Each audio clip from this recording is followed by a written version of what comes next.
Hello YouTube, this is me, Fear3 Unofficial. Um, I'm here to give you yet another review. In the last, say, about 3 minutes. That's right, 3 minutes ago I made my first review of a game that was Brutal Legend. I thought I could fit in a real quick video, just a really quick one, review, of course, of my long-awaited, well, not really long-awaited, but my Fear 2 Project Origin review. By the end of the week, I will have put up a Fear 1 review, so just check that out if I will have it up by then. Fear 2. Your character,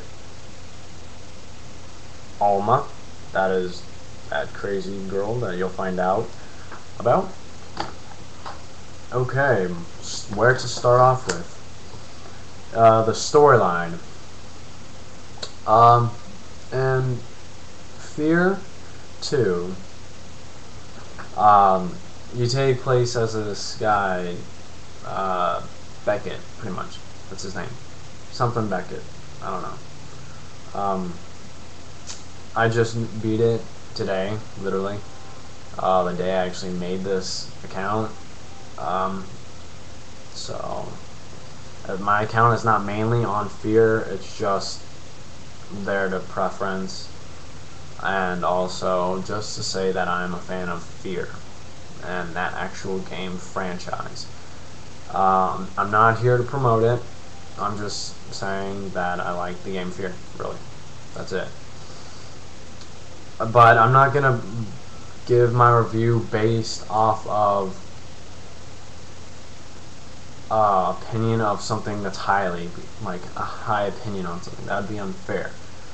So I'm going to be unbiased about this and completely honest. So the storyline was good. Again,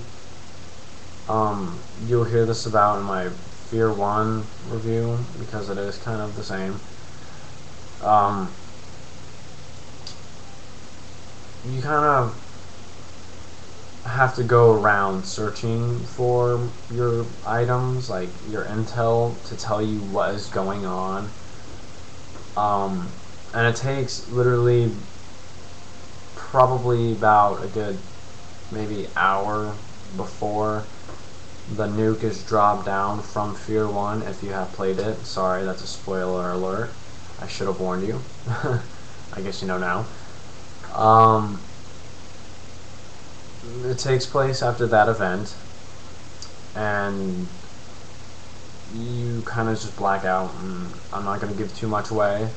I'm pretty sure if you have not played it by now, then you probably won't.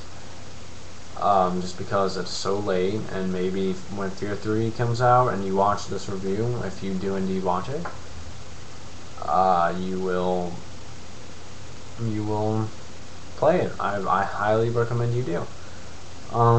But besides that, the storyline I felt was a good one. I like the storyline of how Alma is this all-powerful, crazy psycho bitch who is just telepathically inhuman, really, in a little girl form, which as you progress through the Fear franchise, you will see her from a little girl to a teenager to an actual woman.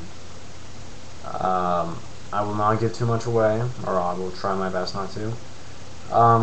Graphics wise, for Fear 2, I thought were a little less than actually, to be honest.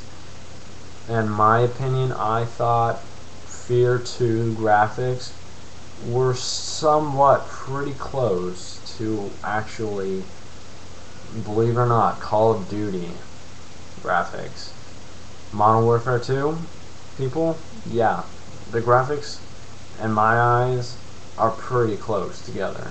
They're not exactly, I have to say that the graphics in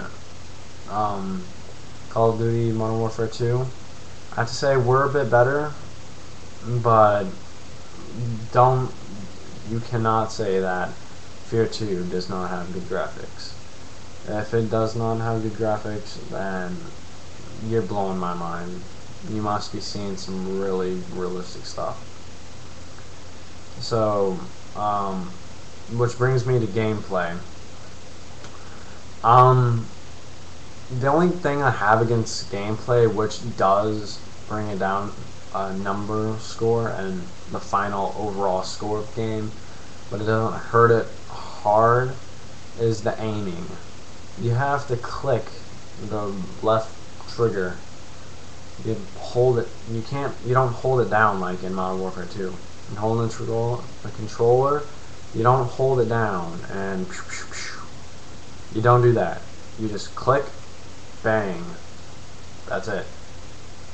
And it will stay on the fucking aim until you click that button again, which can be a nuisance at some points, especially when you're in a big intense fight and there's some creatures crawling on your out your ass. So that does hurt it, but other than that, everything felt really good. I found myself kind of getting scared, not as scared, not really freaked out as much or creeped out as I was in Fear 1, but I did find that in the elementary school, which is another spoiler alert, you go to a elementary school. What I found out in that school, I've never been so afraid of school. I always thought that I was kind of afraid of school now, and that I really don't like school. So whenever I went to that level, I knew I wasn't gonna like it.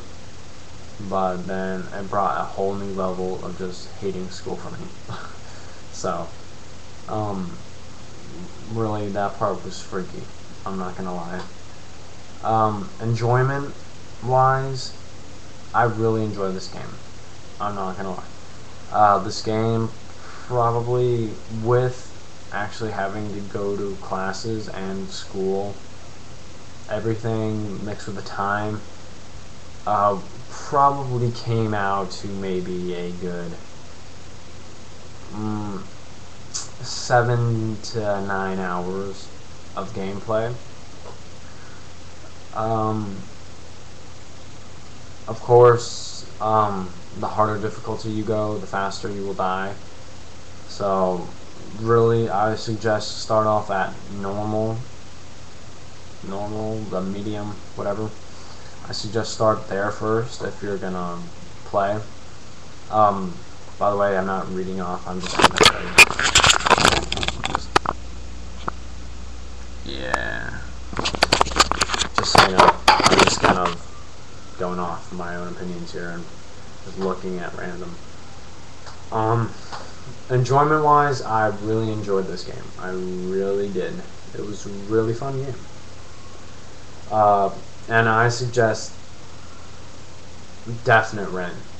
Buy only if you know you're gonna like the game. I knew I was gonna like the game, so I bought it right off the bat as soon as I could.